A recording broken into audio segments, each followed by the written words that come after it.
Yeah, You're on so the air, on the broadcast. yeah, It Charlie, it's is been amazing that UNL's worked really good because we sort of got a head fake starting out the winter. November was warm, early part of December was warm, but then since then right. we've been colder than normal. And we've drawn down the natural gas storage inventories well below a year ago, which has always been the indicator that year over year storage surplus or deficit has always been a Hmm. Hmm. very strong indicator of the natural gas price movement. So, as we've drawn down those inventories and we've still got some cold weather in part of the country, even though we're in the March, that's run up the gas price. So that's been very positive for the UNL and some of these gas names that have held in well. We're Yeah. having a cold spell this week. It's starting to rain, get super cold out here on the west. I know, Bob, you are in Sunshine State, so you're I'm in. not cold today. You're enjoying yourself today. And our I guess our It's 71 sadness, degrees. jealousy. Yeah. No, I'm down here. Charlie, are Yeah, you? I it's mean, Key 71 degrees Biscayne, and it in was Denver. Monday. They said they had a record high of 89 for this day. Wow. Well, for those listening, it is 7:01 Pacific, 10:01 Eastern, here on March 12th, 2025. Nadine Turman, we're here with Charlie Peabody, Bob Morris. Good times ahead. That's all I'm saying. I'm not sure what we're going to talk about. They're not sure what we're going to talk about, but it's always with the smile. So that's why I like these guys. So, Bob, we were just talking about nat gas, talking about a few names here, and I know you're a lover of CNQ, and you bought it near some lows. What are you looking at this morning? What are you thinking about in the energy sector?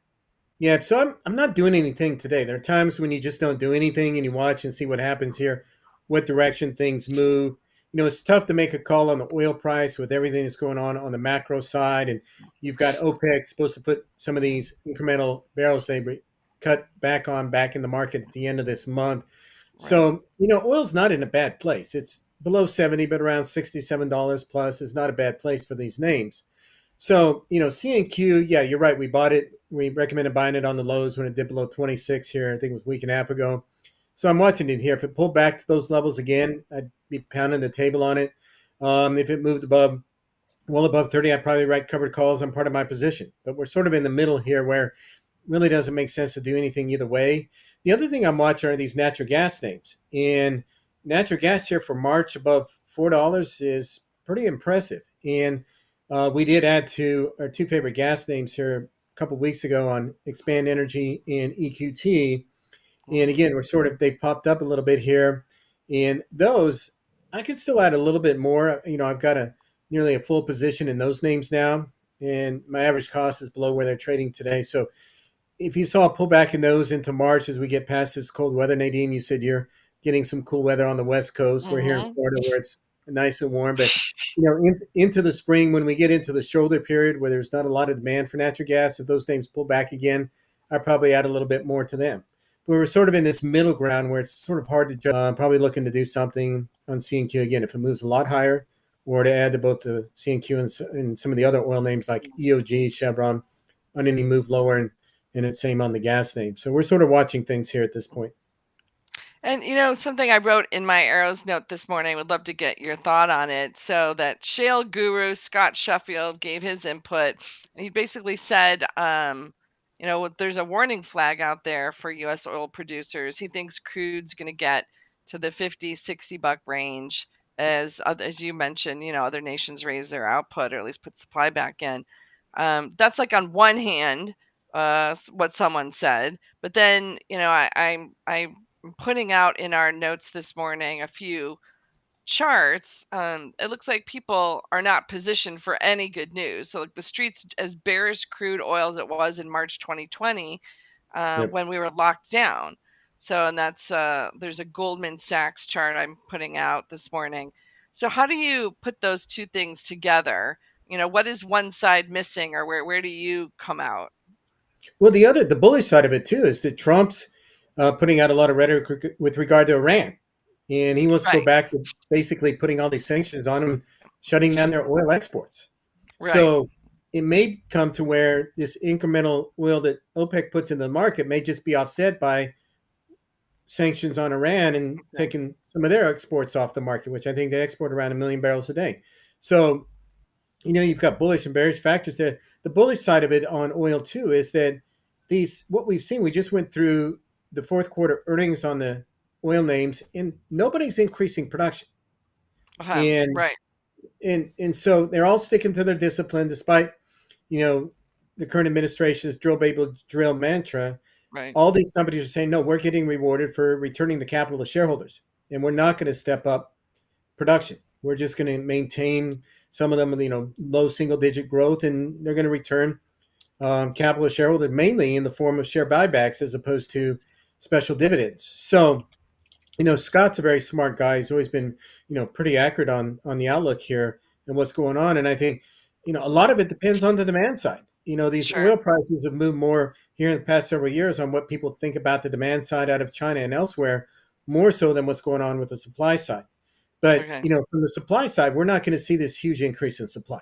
It's not going to happen in the Permian Basin. If anything, there's more rhetoric out there about reaching peak oil or peak shale oil, just given Yeah. how we punch so many holes in the ground, and the Permian's been a big oil producing basin for over 50 years. We just Yeah. keep squeezing more and more out of it. So I think if you're looking at $50, $60 Yeah. oil, it's going to have to be driven by one, the macro economy, if demand just falls off a cliff, and two, if somehow Trump twists the arm of OPEC and put a lot more oil into the Right. market to bring down prices. You know, one Got one it. play off one play off of that lower oil price are these gold stocks, particularly the miners, and they've been Mhm. threatening for months now to break out. And they keep, it's like Lucy in the football and Charlie Yeah. Brown. They keep pulling it back. But I mean, one of your two biggest inputs in terms of your cost structure are labor and energy if you're a gold miner. Yep. And I think margins are going to explode when they report earnings in the springtime because of the lower Who oil do you like in prices. particular for the miners? Well, I've been trading down from the seniors to the juniors. Okay. Um, but the leaders and the seniors are Agnico Eagle, AEM, Alamos Gold, AGI, and AU, and that's the safer play. But I've been buying Hycroft Mining, HYMC, and I've been buying Equinox, EQX. So I'm going for where the leverage is if we do get these expanding margins. Nice. And Charlie, you're always at a conference or something talking about banks. Have you been at a conference today, yesterday? What's going on? What's going on in the I hate bank talk. world? I hate talking about banks. I want to talk about hard assets. I'm a big Yeah. believer in hard assets. Earlier this year, I crowned Bob as going to be the king that we want to follow over the next 2 years. So That's funny. I'm a big Bob fan. Anyway, so yeah, let me use the CPI to make a statement about these Okay. regional banks, because that honestly, I've been buying the regional banks the last 2 days. Um, so this morning we had I think a better than expected CPI. The market has been looking for a put in this, and investors have been looking for a put in this market. And it was either going to come from Trump saying enough with the market softening, or it was going to come from Powell with, saying, we've made Rates progress are on gonna, yeah, inflation. yeah. Therefore, you could start to anticipate rate cuts. Trump hasn't given us that put. He keeps saying, I don't Okay. care about the market. And in that sense, it sort of felt like 2008, where the market kept falling. In the fall of 2008, the market kept going down, and eventually forced Congress to pass bailout packages. Um, so that Trump put has been lacking, and therefore you can understand why they're still selling.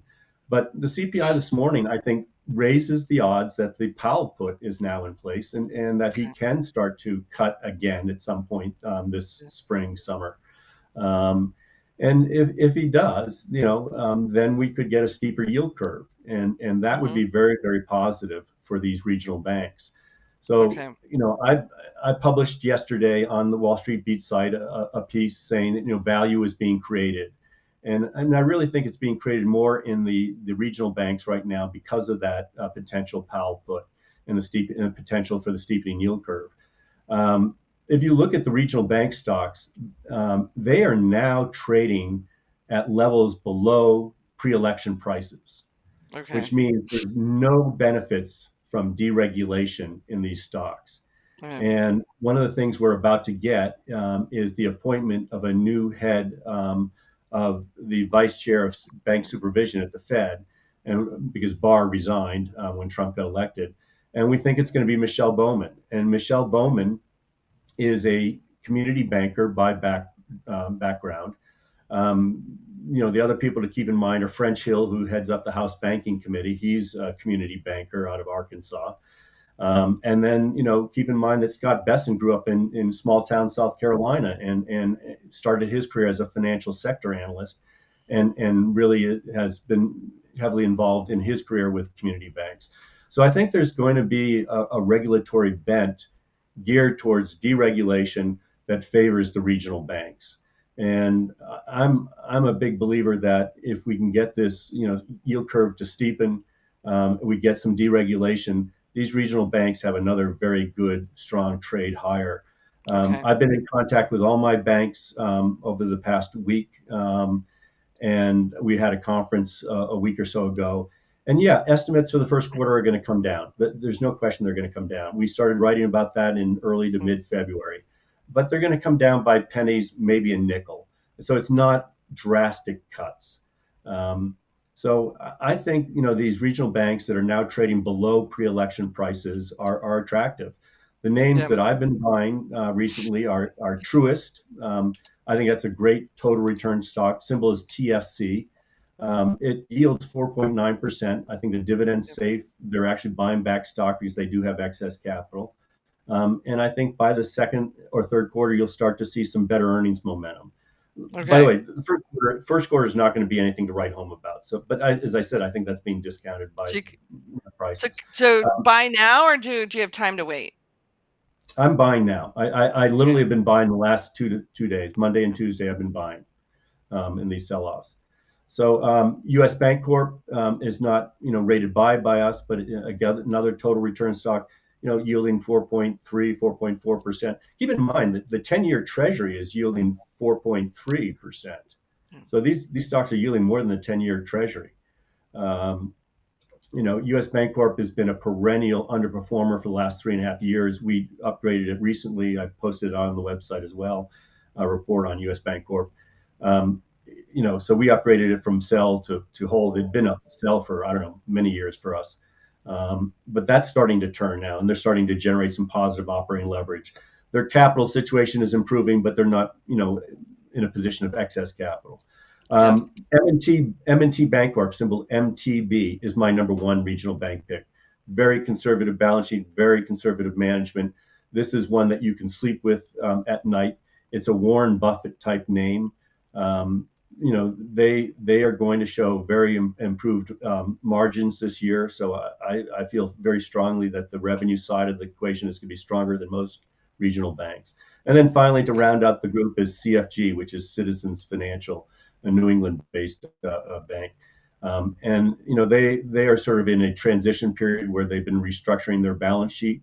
That's coming to an end at some point this year, and there should be some earnings momentum going into 2026. So the regional banks appeal to me here, just because of how poorly they've performed. On the other Okay. side, I would just I'll stop in a second. But on the other side, I'll just make note of how the capital markets bank stocks have just gotten hammered in the last 2-3 weeks. Yes. And I think there are a couple of things related to that. The first is what we started highlighting back in February, and that was that capital markets activities were going to be disappointing in the first quarter relative Yeah. to expectations. So we knew this was coming. At least, I think anybody who followed these things closely knew this was coming. And you're getting those downgrades in expectations of M&A activity. Trading certainly weakened in February versus January. So these stocks have just gotten killed. I think the other reason they've gotten killed is we've heard that there were two hedge fund silos that specialized in financials that had to Okay. sell their winners, and the capital Okay. markets names were the winners. And so, you've got heavy selling. I mean, I think J.P. Morgan dropped 50 points in a matter of 5 days. Yeah. Um, Citi has been sold off. Uh, I like Citi. Again, that's another name I bought over the last 2 days, around 66, 67. Um, I did talk to the company this week to get updates. Again, as I think I warned last week, the $1.88 estimate that people had for Citi is probably too high, but something like $1.80, $1.82 is Yeah. likely for the first quarter. and that's still a pretty good, Sure. report at the end of the day. And they are building capital very quickly. We've got the stress test coming up this June, where we'll get the results, and I think they're going to fly through that with actually lowered capital requirements. So I think the buyback of their stock is going to continue at a very rapid pace.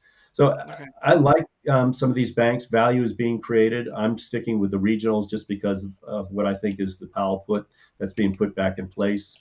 Um, we can talk to Ben about what he thinks is going to happen to short-term rates, but I know he's been buying SOFR. And if he's buying SOFR, that means he expects, a steepening yield curve. So we'll, I'll leave it at that, Nadine. Sorry, I rambled on. I No, no, apologize. that's good. So we're getting into regional banks, and you gave some names here. I mean, should people just do what is it, KRE? Isn't that the ETF ticker? Like if they don't, Yeah, yeah. The KRE is the yeah, regional bank ETF. I think it traded down to 55. I don't know where it is this morning. Breaking 60 was a technical break of some damaging proportion. So we'll see if it can regain that level. But yeah, the KRE is another way of doing it if you yeah, don't want to take single bank risk. right. And so when you look at the tariffs and these fights, um, so you're talking about the banks, especially regional banks, doing well with number one, the fact that they've been run over recently, but then two, a steepening yield curve. Does the economy matter then? Is it all about the yield curve, or does the economy No, matter? The no, tariffs, does that matter? No, because I yeah, think the that's what economy, question people are going to say, right? the Does it matter? economy is the overriding issue, and we are going into some sort of growth slowdown, growth scare. What Yeah. I don't know what the right term is to describe what we're entering. And in that context, credit quality is going to become an issue. Yeah. And if we do go into recession, these stocks are going a lot lower. So I'm sort of making a trading call more than I am an investment call because I want to Right. see what happens this by the springtime in terms of the growth of the economy. But what we have here is a situation where none of the benefits of the Trump administration are priced into these stocks Right. in terms of financial services issues. So we are going to see bank M&A this starting somewhere between Memorial Day and Labor Day. You're going to see a lot of big bank M&A, and that usually Okay. is very positive for bank stock prices. And the reason you're going to see that is because we have a new merger policy for banks that does not entail the FTC. The FTC has actually come out against big bank mergers. There was a deal that was in a kibosh last week, Cermetics and GTCR, which surprised a lot of people. But it showed that under Andrew Ferguson, the FTC is still somewhat concerned about big, mergers that could cause prices to go up Okay. because of monopoly positions. The FTC has no say in bank mergers, so it's not an issue for.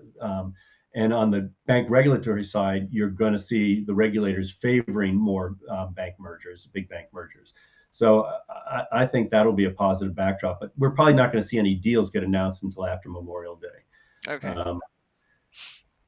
And are you playing that? Are you thinking that stuff's going to get scooped up? Or are you more going to play the large folks in general who are maybe making fees off of those deals? Well, I'm, on the regional bank side, Citizens Financial (CFG) is a play that they could be bought out. Okay. We speculated that PNC, which is very forthcoming and saying we want to be a national bank, we want to be the next J.P. Morgan. Yeah. So they're building out their national footprint. And PNC, I've run the numbers. PNC can pay up to $60 for CFG without the dilution being anything material. Yeah. So yeah, you can play it that way. I've chosen to do it through CFG because it's also got a turnaround story in terms of their earnings momentum, more in the second half of the year than the first half. But so there are two plays on CFG: an improving earnings momentum story and potential for a takeout. Okay. Well, thank you. Anything else to contribute here at 7:20 West Coast, 10:20 East Coast on energy and financials, which is kind of like, I'm going to guess, healthcare and tech. You're kind of, you've Yeah. got idiosyncratic popcorn popping here with these two sectors. So that's the fun of it about beats, is that you're going to get a morning with various things here embedded in your learning and your pitches. Anything else of note this morning you want to share with folks? Um, One of the things that I wrote about on, I think on Monday, was the idea that the number one thing that the Trump administration wants to do is get inflation down, and they have to get inflation down because of the need to term out our treasury debt. Yeah. Because Yellen issued a lot of bills, and now Besson faces the need to term that out. And if you can't term it out, I mean, the average coupon in our treasury debt is around 2.6%. Hmm. If you tried to term that out today, you'd be putting it on rates of over 4%, which is going to have over $1 trillion of interest expense to our deficit. Yes. And so you have to do something to you know pull down that interest rate structure. The level, right? And Yeah. the theory is that he has targeted the upper income consumer Hmm.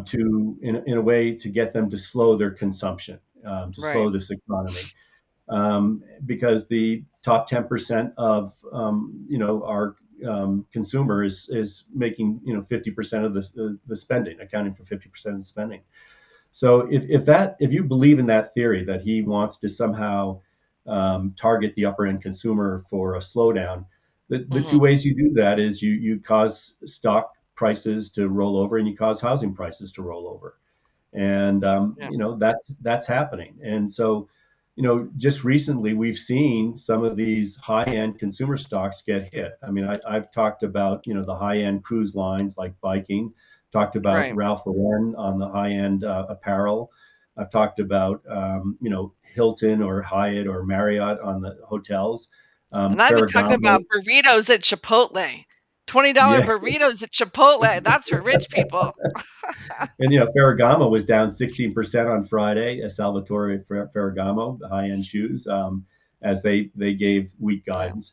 But in my space, in the financial sector space, the one area that you want to avoid is American Express, and I Right. say that for two reasons. One is their borrowings and spending habits have held up better than any of the other credit card banks, and I put in a graph showing that on Monday's piece. Um, but also they do a lot of lending to small businesses. And if you Sure. saw the NFIB report yesterday, it was very dismal about their expectations for future spending. So I think American Express is a name to be avoided or shorted on any kind of strength. So Okay. just another thought about how to play these Trump policies.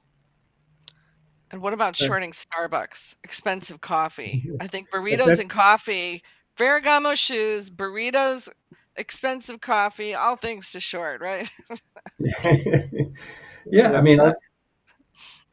this market is probably in bounce mode, starting sometime this week or next week.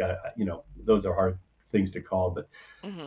I still would argue that the market wants to be sold sometime after April 2nd into the earnings season. I think earnings season is going to be very, very poor. Now the question is how much of that has been discounted, and that's the call I'm making on the regional banks. I think a lot of that has been discounted in the regional Right. banks. Okay. Hey Well, Nadine, another thank thing yeah, on energy here. With we talked about all the cross currents on oil prices. The other one is on Russia. You've got sure. apparently a ceasefire deal in the works for between Russia and Ukraine, and if there is some resolution, some peace deal, then Mhm. that loosens the strings on the sanctions on Russian oil exports. So, that's a factor on the bearish side Yeah. of the ledger on oil prices. If there is a peace deal, and Russia's part of the reward is that Trump lifts some of those sanctions on crude oil exports out of Russia. So a lot of cross Sure. currents to keep an eye on here that makes it very difficult to call the direction of oil prices. We'll Yeah, definitely and gonna be that, following back up on that because it does matter, right? And then there's a question too is, will Trump back off from that? And then will Europe want it? Because if something happens again, can they, they need their own independent sources, and can they really be relying on that neighbor? Right, and that's why we're trying to ramp up LNG exports. Right. Sorry, Charlie, what were you going to say? no, the play on that has been, the idea that if the sanctions are removed from Russia, then they can export cheap gas back to Europe. And Sure. so if you looked at the Euro Stocks 50 index back in, I think, January, February, that started, skyrocketing. And Sure. it was the idea that, industrials in Europe their margins would improve with cheaper inputs of gas. Mm, Additionally, just recently, obviously, with the expectation of increased spending on defense, you've seen the yield curve there steepen. So the sure. European banks have just taken off again. I Really. mean, if you look at Yeah. the spread between Deutsche Bank and Citibank, they're going in different directions. Deutsche Bank's Right. been up and Citi's been going down. And that relates to expectations of how the yield curve is going to play out under different, fiscal policies. Right. So yeah, and weaker dollar. I mean, that's the other thing. If you're going to get this trade deficit down, the Trump administration needs a weaker dollar. Right. And so you've seen a lot of capital flows out of the US. I mean, everyone thought, once you started selling the Mag 7s, it was going to rotate into financials. And you had that initial, spike in Sure. December, November, December. But a lot of that capital that's coming out of the Mag 7 is going internationally to emerging Right. markets. Right. And Europe. I mean, Germany's been on a tear. I mean, Poland. I mean, I talk about various things on our earlier morning show, and yeah, Greece. I mean, everything's just been off up and to the right. It's been a very good trade, but they still have economic weakness. But as you're saying, like you have to pick the sector right. We were, as I'm sure you guys remember, like heavy in defense stocks before anyone was talking about it. It was less about the Trump trade and just more about no matter what, they were going to have to up their spend. But that's just been just an incredible trade. We lightened it up earlier in the week because even though if they're going to post great numbers and talk about it, I mean, when you gain over 50% on some of these names, you know, you got to risk manage. So, what I love is you guys are giving ideas here for things that have not done well and places to put money. And I think that's what people have to remember too is that, especially if there could be additional volatility or areas of weakness in the next few months, you want to be going where it's kind of already washed out, not the places where everyone's been in love and playing the game, which, last year was tech and this year seems to be That's European defense. that's Citigroup, baby. With Citigroup. All right. Well, we'll end on that. We'll end on that fun note. So thank you, Charlie. Thank you, Bob. That's it for us today. 7:28 West Coast time here on March 12th, 2025. Thanks. Thanks, Nadine.